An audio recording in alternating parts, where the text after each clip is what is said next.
আলাইহিস সালাম শক্তিশালী একজন নবী ছিল। উনি মালাকুল মাউতকে বলেছিলেন, মালাকুল মাউত, আমার মৃত্যুর সুয়াইয়া সামান্য কিছু আগে আমারে বইলো, আমার একটা কাজ আছে।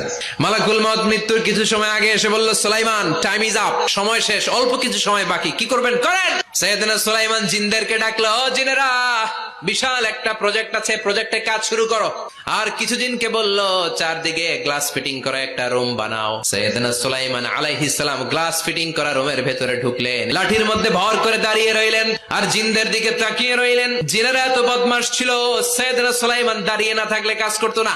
উনি এমন ভাবে দাঁড়িয়েছেন, রুহু চলে গেল, লাশ হয়ে দাঁড়িয়ে রইলেন, লাঠির মধ্যে দাঁড়িয়ে আছেন, জমিনের মধ্যে লুটিয়ে পড়ে নাই। জিনগুলো দূর থেকে ভাবলো বস তো দাঁড়ায় আছে।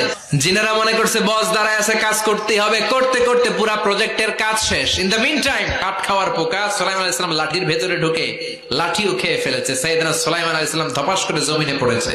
আর জিনেরা কয়, হায় হায়, খালি খালি কাম করছে এতদিন।